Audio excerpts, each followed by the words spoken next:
Welcome back, everybody, to Niners Now. I'm your host, Brady Grustas, at GrustasBrady on X. You can follow me there. And today, we officially enter the 49ers bye week. No Niners football this Sunday. It'll be a nice, stress-free day, hopefully full of rest for you. We're going to talk about which teams the Niner faithful should be rooting for this weekend. And, of course, stick around until later in the show because the Pro Bowl is coming up very, very soon. And I'll be going over who I have down on my Pro Bowl ballot. But of course, before we begin, go ahead and subscribe down below. The support has been fantastic so far. You guys have been liking and subscribing, so keep it up. Please go ahead, hit the subscribe button, leave a like, leave a comment, and let's get into it. Starting, of course, with our Week 4 rooting guide. There we go. We got the pronunciation right there. There's only 5 games that I think really matter for the 49ers. All the rest are kind of, it's a lot of AFC matchups. But these 5 in particular, I think, do matter quite a bit. And that's the Seahawks at the Falcons, the Saints at the Buccaneers, the Bears at the Packers, the Rams at the Cardinals, and then the Monday night matchup, the Eagles at the LA Chargers. Let's start with Bears-Packers, though, because this game's kind of weird. It matters, but it doesn't really matter. I guess we'd have a slight preference for the Bears winning since the 49ers will get the chance to play the Bears, and having a head-to-head against a division winner could potentially be important down the line. But if the Niners, are a wild card team and they have to play on the road, I think also the Bears have worse home field advantage than the Green Bay Packers do. That Lambeau Field in the middle of the wintertime, it's dangerous, right? So either way, whether the Bears win or otherwise, the 49ers are going to jump up to the number 6 seed thanks to this game right here. The loser of Bears-Packers is going to be the 7th seed after this week, no matter what. And the winner is going to be the 1 seed, right? So this is a very pivotal game for Bears fans and Packers fans. But in either case, the 49ers benefit. Whether it's the Bears that win or the Packers, the 49ers will jump ahead of the loser and be the number 6 seed, which is massive. They get to jump a spot in the standings without playing a single game. And that's not all. That is just the baseline of what will happen. At bare minimum, the 49ers will jump up 1 spot in the playoff race. However, if you look at Seahawks, Falcons, and Rams, Cardinals, these 2 are the big games. Because if one of Seattle or the Rams lose, then the Niners would jump up to the 5 seed without playing a single game. That would be insane. That would be massive. And what happens if they both lose? Well, I think everyone in the football world would be freaking out, understandably. But if they do, the 49ers are the number 2 seed in the NFC and the leaders of the NFC West without playing a single game on Sunday. These 2 games are massive. So, of course, we are rooting for the Falcons to beat Seattle, and we are rooting for the Cardinals to #beat LA. The Rams, of course, just coming off a big upset against the Panthers. So I doubt that the Rams will drop another one, but you never know. The Cardinals can get a little bit frisky. In those division games, they can get weird. And although the Seahawks as a whole have looked great, I don't think that Sam Darnold has been playing his best as of late. So maybe a young, hungry Falcons defense can really jump on that. And then, of course, we're always rooting for the Falcons because we want as many Falcons wins as we can get. The better the Falcons play, the worse that Rams first round pick is. So we are extra rooting for the Falcons in this game. So Bears, Packers, we talked about. Seahawks, Falcons, Rams, Cardinals, those are kind of in the same boat. And then there's 2 games that only really matter for seeding if the 49ers end up winning the NFC West. And those are Saints, Buccaneers, and Eagles, Chargers. Both the Buccaneers and the Eagles currently lead their divisions. So if by some chance the 49ers do end up atop the NFC West, we'd be rooting for the Saints to win and for the Chargers to win in these games because those are going to give the 49ers advantageous seeding that could get them up to the 2 seed instead of the 3 seed, right? That's pretty pivotal when it comes to these games. So that's your rooting guide. It doesn't really matter who you root for in Bears-Packers because we'll benefit regardless. But we're rooting for the Falcons, rooting for the Cardinals, rooting for the Saints, and rooting for the Chargers this week. Are there any other teams that you're rooting for? Let me know down below in the comments section. Now let's talk about a little update. We talked about Darius Slay in our last couple videos. Slay, of course, was released by the Pittsburgh Steelers, and he was then claimed by the Buffalo Bills on waivers. So did not end up coming to San Francisco. He didn't clear waivers, which some teams thought he would.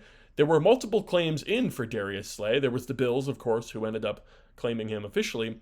And then the Eagles also put in a claim for Darius Slay, but because their record is better than Buffalo's, they did not get their pick of Darius Slay, I guess. However, the drama here is this. According to Adam Schefter, Darius Slay is not going to report to the Buffalo Bills. He said he's going to take a couple days and think about whether he wants to even play football or not. So it seems like Darius Slay just wanted to be an Eagle. Now he doesn't get to be, and he's hanging up the cleats. If that's really how a legendary player like Darius Slay ends his career, I think that's pretty sad. Listen, I'm all for player movement, but when you're just forcing your way to the Eagles over and over, I'm allowed to dislike it. So that's your Darius Slay update. Sounds like he's not going to be a 49er. Sounds like he might not be an NFL football player by the end of this week. So let's move on now to a hot topic in the NFL these days, the Pro Bowl voting. Voting is officially open for the Pro Bowl. Of course, if you do not know what the Pro Bowl is, it is a celebration, if you will, of the best players in the league. The best players in the league are all voted in by fans and I think also by coaches and media. And everyone who is selected gets to take a nice little trip. I believe it's in San Francisco this year, same as the Super Bowl. And you do your Pro Bowl games and all that. It's a great honor. And the time has come for voting. So I'm going to go through my Pro Bowl roster. Make sure to vote. Go to NFL.com if you would like, and go ahead and put in your Pro Bowl ballot. If you'd like, you can vote for all 49ers. I tend to do that. You can vote more than once. So I do one ballot where it's just all the 49ers guys. I like to give them some votes. Niners players are doing pretty well in the voting so far, but they could be doing better. But then, of course, I always like to do just a general Pro Bowl ballot of guys who I think really deserve it. And of course, I did it again this year, and I've been paying extra close attention this year. So I think it's pretty well informed, at least in my own opinion. I'm biased, but technically, when you're filling out the Pro Bowl ballots, you do not have to split your votes, 3 NFC players, 3 AFC players. And that's usually how it is in the official Pro Bowl roster, right? They take in the same number of players from the NFC and the AFC. There's a counterpart in each conference, right? But for this ballot, I wanted to try and stick to that, right? I wanted to just try and go through the thought exercise and see who's the most deserving. And I think it definitely changes some of my opinions because there's guys, there's positions where one conference is really top heavy, one where it's a little bit weaker. You'll see as we go throughout. But let's start with quarterback. To me, let's start with the AFC. I think this one is honestly pretty clear. To me, the 3 best quarterbacks in the AFC are Drake May, Josh Allen, and this year, Daniel Jones. He earned a Pro Bowl nod this year. I truly believe that. Of course, Patrick Mahomes, honorable mention. Certainly thought about including him over Danny Dimes, but I think you got to reward a guy like Daniel Jones. Now, is Daniel Jones going to be an all-pro? No, absolutely not. That's a lot more prestigious than a Pro Bowl, but he's playing great. He's revived his career. I think he's a Pro Bowler this year in the AFC.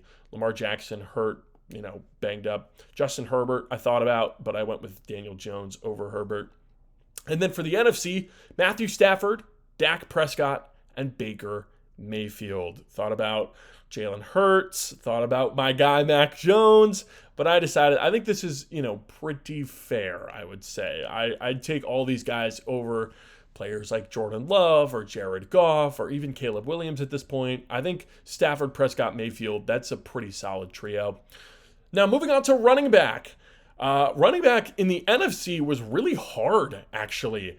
I went with the 3 favorites. I went Christian McCaffrey, Bijan Robinson, and Jahmyr Gibbs. But, guys like Rico Dowdle, Javonte Williams, they deserve votes.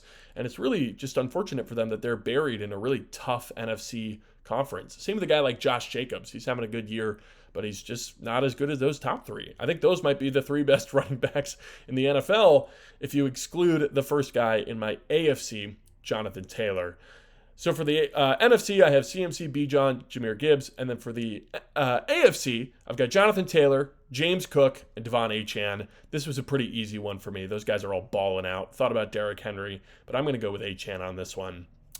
Now at wide receiver, I've got Jackson Smith-Njigba, George Pickens, and Puka Nacua. Pretty clear for me in the NFC. The NFC was loaded at wide receiver. You've got guys like Amon-Ra St. Brown, Emeka Egbuka is balling out. Devontae Smith having a really good year. CeeDee Lamb I left off of my ballot here. Ricky Pearsall probably doesn't deserve a nod, but if you did this ballot after the first 3 weeks of the season, he would. But right now, I think the clear top three for me, Jackson Smith-Njigba, George Pickens, Puka Nacua. George Pickens has been lights out this year. And then in the AFC, I'm going to go Jamar Chase. I think he's a very obvious one. Nico Collins is the number 2 for me. And then there's a pretty steep drop-off, and I went with Jalen Waddle at number 3. If I was trying to stick to 3 NFC, 3 AFC, that's how it shakes out. I think Waddle's been the third best receiver in the AFC so far this season. Now let's talk about tight end. NFC, I went with Trey McBride, Jake Ferguson, and George Kittle, of course. I don't anticipate that Kittle will get it. I think he's missed a little too much time. But to me, he's on the list without a shadow of a doubt. And then in the AFC, I went with Travis Kelce, Tyler Warren, and Brock Bowers. Now, as we move on to defense here, it gets a little weird. The NFL.com ballot, it's just, they don't differentiate between an edge rusher and a defensive end and an outside linebacker, and it's all kind of a mess. So as I talk about the defensive end position right here, you may notice some players are missing. Just wait, they'll probably be in the outside linebacker position because the NFL is archaic and will not update their positional terminology to edge rusher. We're talking like it's 2005 over here, and it's just not anymore.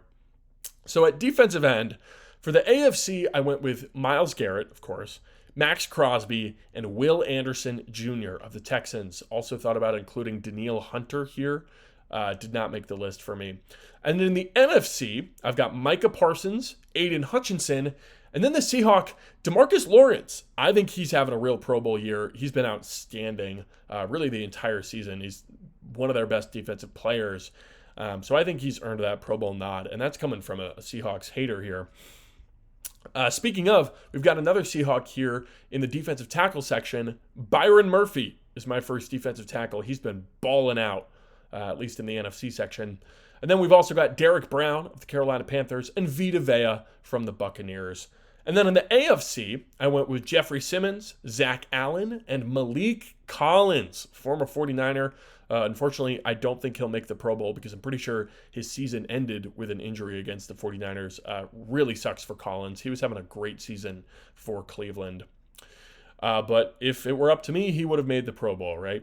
So now let's go to middle linebacker. Such a shame we can't include Fred Warner here. It's actually ridiculous. Still not over it. But in the AFC, I've got Roquan Smith, Jamien Sherwood of the New York Jets. He's had a breakout season. And then my Defensive Rookie of the Year candidate, Carson Schwessinger from the Cleveland Browns. And then on the NFC side, I've got Ernest Jones, Demario Davis, and Eric Wilson from the Vikings having a late career breakout. He's like 32 or something, total journeyman linebacker. And now he's balling out in Minnesota with Brian Flores. Shout out to Eric Wilson. Now, at outside linebacker, these are a lot of the pass rushers, right? These are some guys who might not have been included in the defensive end section. For the NFC, I'm going Brian Burns, Josh Sweat, and Jared Verse. I think that's pretty clear to me. In the AFC, it was a little trickier, but Nick Bonito is a lock. He's been ridiculous this year. I put TJ Watt in there as well. And then for the Chargers, Tui Pelotu is having a breakout year. He's got 10 sacks already. Great year for Tui Pelotu. Cornerback was one of the harder spots to determine in the entire ballot, I think. This was really tough. But for cornerback, for the NFC, I went with J.C. Horn of the Carolina Panthers, had the 2-pick day against Brock Purdy. Devon Witherspoon of the Seahawks, he's a monster. And then I went with Nahshon Wright of the Chicago Bears, who has been a breakout star this season. He's a guy we're going to have to watch closely when that Bears game comes on up. Honorable mentions, Josh Jobe, also having a great year for the Seattle Seahawks. And then Quinyon Mitchell, I left off my NFC ballot. And then for the AFC, I've got Derek Stingley, Patrick Surtain, Christian Gonzalez. those might be the three best corners in the entire NFL. I'll be so honest with you. Because you've got guys like Sauce Gardner, Travarius Ward, Marlon Humphrey. None of those guys can even crack the top three in the AFC. Because Stingley, Surtain, Gonzalez, that is a murderer's row of cornerbacks. Those three are phenomenal. Now, safety's a little weird because sometimes they're classified as strong safety, sometimes they're classified as free safety. So for the AFC strong safeties, I've got Talanoa Hufanga, Kyle Hamilton, and Derwin James. And in the NFC, I've got 49ers public enemy number one, Trayvon Merrick. I've got Brian Branch of the Lions, and then Xavier McKinney of the Packers. For free safety, Kevin Byard of the Bears is kicking off our NFC section, and then Antoine Winfield Jr. and Xavier Watts, a rookie for the Atlanta Falcons. He's had a good year. And then of the AFC, I went with Jalen Ramsey, Cam Bynum of the Colts, great player. And then Kalen Bullock from the Houston Texans. Bit of a drop-off there for the AFC free safeties, but I do think Bullock's a good player. He's been having a good year. And then to wrap up, when it comes to the specialists, I usually just go straight 49ers, but I put a little more thought into it this year. I like to, fully chart out the kickers at least, right? I do kickers, I do kick returners. Those are the two that I actually put focus into. I consider myself a smart guy. I'm not smart enough to know what a good long snapper or a bad long snapper is, right? Or a good punter versus a bad punter, unless it's exceedingly obvious. So for kicker, of course, I put Eddie Pinheiro. I think he's been absurd. Hopefully he comes back soon and can continue his Pro Bowl year. And then for returner, I put Chimere Dike and Sky Moore. Dike has been the best returner in the NFL. He's got multiple return touchdowns this season. He's having a monster rookie season. He's going to be a really fun player for the Tennessee Titans. And then Sky Moore, I think he's at least competing for the best returner in the NFC. Kevontae Turpin of the Dallas Cowboys, really good returner as well. He's kind of got a stranglehold on that position. But Sky Moore's given him a run for his money this year. I think he's been fantastic. And then, of course, for special teamers, other than the ones I mentioned, I went with John Weeks, Thomas Morstead, and Luke Gifford, just the 49ers guys, right? So that's my Pro Bowl ballot. That's who I think deserves to make the Pro Bowl. If it were all up to me, that's who would make it, right? So what do you think? Do you agree? Do you disagree? Leave your thoughts down below. And of course, go vote for the 49ers. Go vote for all these Niners players to make it in. I think the Niners will probably have a lot less Pro Bowl representation this year than usual. But hopefully we can push those fan votes up and get our guys in there. Now let's wrap up this episode with the comments section. I love this section of the videos. If you'd like to be featured in the comment section, just comment. Comment a whole lot on my videos. The more you comment, the more likely you are to make it in. Thank you to everybody who comments. I read every single comment. And thank you especially to the three guys who I'm featuring here, to the three commenters, I should say. Number one comment here from Chalk Demon. Just 2 seasons ago, CMC would just take a handoff 75 yards. He's not busting those runs now. We do need players that can make a house call at any time. To be honest, Isaac Guerendo has that kind of speed. I just wish he would hold onto the ball and get out of Kyle's doghouse. Chalk Demon, I think you nailed it. This is, of course, in reference to my conversation about speed and how we need more speed, especially on this offense, right? That breakaway, explosive type of home run speed. And the doghouse can be tough to escape from. Trust me. Ask any 49er who's been in there over the last couple of years. And Guerendo is in there for a reason. He struggled with fumbles, and he's really struggled with vision. Seeing the holes to run through, seeing the creases, understanding the nuances of running the football. That's something Christian McCaffrey's really good at. So if you're going to take him off the field and put in Guerendo's going to need to be better than he has been. But it's tricky, right? Because McCaffrey doesn't have the home run speed anymore that Guerendo clearly does. It's a hard thing to balance. I don't know if Guerendo's that guy. I don't know if he's going to develop and be the running back, that home run threat that the 49ers need him to be. And if he's not, where do you find a guy like that? Maybe it's the draft, maybe it's free agency, but you should certainly be looking. Comment number 2 now from Rob. This is in reference to my conversation about the future core of the 49ers. Rob says, you don't think Lenore is part of the future core? Nice little rhyme there. Bet you didn't even do that on purpose. But no, honestly, I don't think so. Not particularly. I think Lenore's a good player. I think he's a solid starting caliber cornerback. I don't think he's a top 10 corner, anything close even. I think Renardo Green is clearly on the path to being this team's cornerback number one. He's got a lot of ups and downs. He's got some great games. He's got some terrible games. But if Bernardo Green can settle in, I think he's clearly this team's number one corner. He's got a better frame. He's a better man cover corner. He fits the mold. He does. And Lenoir, for as good as he's been, he's a little smaller. He prefers to play zone. He's a bit of a gambler, right? These are things about Lenoir that are great personality-wise, but tough on the field. However, that said, I think Lenoir's a better player right now, right? Green is still young. He's still developing. I don't think that Lenoir is the long-term answer, right? He can be a long-term piece. Like, he's been good for the 49ers in the past. But I think once his contract is up, he probably walks. He doesn't really seem like an extension candidate to me at this time. And that's way far down the road. Like, we're talking years and years in the future. He's on that 5-year deal still. So, yeah. Lenoir, not someone I'm urgently rushing to upgrade from, but also I don't know if he is a core, important piece of this team's future. Yeah. Thanks, Rob, for the comment. And now our last one from Dino. We need 1, another Nick Bosa. 2, another Trent Williams. 3, another Justin Jefferson. 4, another lockdown cornerback. 5, bonus, another George Kittle. Dino, I admire your optimism. You've got a whole Christmas list for us here. We're not getting all that. I can promise you that, even over the next 5 years. I agree, though. Explosive wide receiver, that would be fantastic. That's number 1 on my wish list. And I just want to be very clear. It's really hard to find players as good as the players the 49ers have right now. Nick Bosa's do not grow on trees, all right? It is hard to replace that caliber of player. Same with Trent Williams. Same with George Kittle. These guys are rare, right? So you have to sort of manage your expectations a little bit when talking about replacing these guys.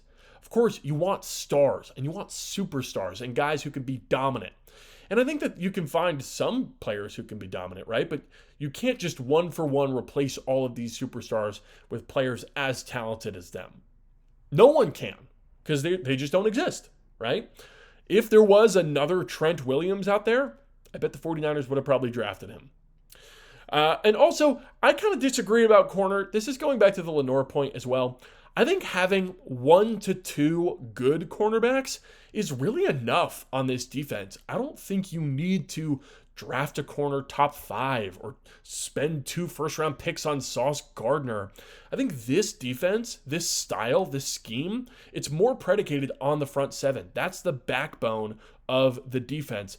I think the secondary is a little bit auxiliary to that. I think you can win games with 1.5 good cornerbacks. I think that's what the 49ers have right now. I think they've got 1.5 good cornerbacks right now. And they've got 0 pass rush, and they're still finding ways to win games.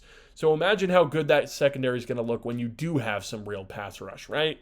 I just don't think that corner is as high value a position for the 49ers as it is for other teams around the league.